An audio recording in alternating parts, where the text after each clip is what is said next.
I studied the most successful drug dealers on the street. I watched them afar as a little boy.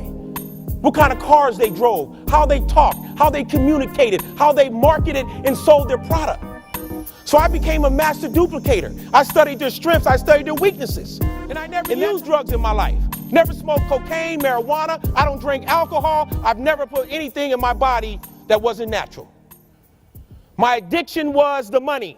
My addiction was my version of the American dream for my mother, myself, and my family.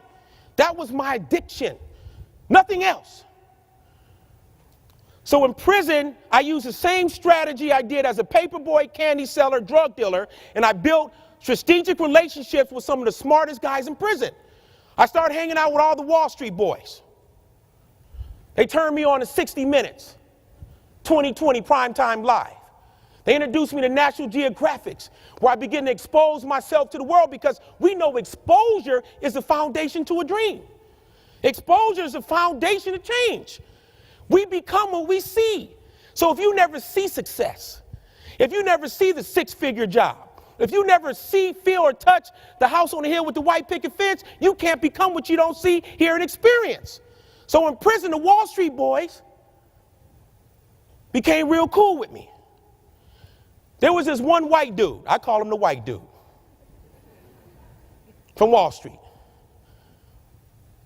He said, "Jeff." I said, "Yes." He says, "You're a smart guy." I'm like, "What do you mean? No one ever told me I was smart." He says, "All you got to do is change the product. Change the product." So coming out of prison, I had to make the felony jacket disappear. I had to re-image, rebrand myself. I had to change the way I walk, the way I talk, the clothes I wear. Everything about me had to say brand, brand, brand. I had to learn to smile. The first thing that I did when I got out of prison, when I earned some money, was I got my grill fixed. Look at that. Look at that. Look at that. Look at that.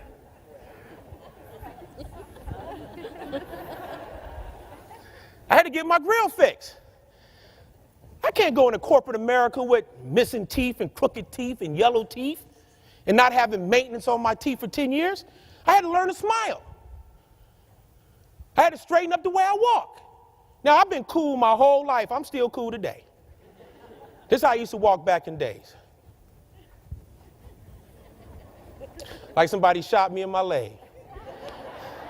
I've never been shot. So I couldn't walk into the Ritz-Carlton, the Hotel Bel Airs, the Bellagios, and Caesars of the world walking like the homeboy. I had to get my corporate swagger, my corporate walk, my corporate swag. You guys want to see me walk corporate?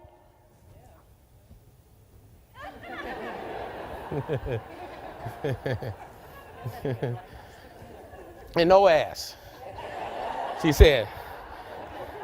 And I put on tight pants, butt huggers. I couldn't be sagging my pants down. So everything about me had to say brand, brand, brand. I started getting my nails manicured. I took makeup and covered my earring hole up in my ear. I clean shaved my face. I got the nice, trendy corporate eyewear. I got the suit, the chef coat, the bragard.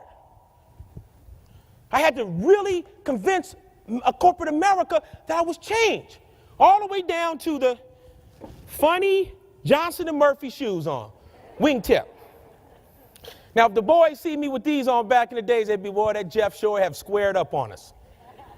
But I had to be the chameleon, just like I studied the drug dealers, just like I studied the corporate boys in prison. I studied the three: Robert Gatsby, Thomas Keller, Joe Robuchon, Alfred Patali. All the top chefs. What do they wear? How do they walk? How do they talk? The whole nine, in order to get into the corporate world.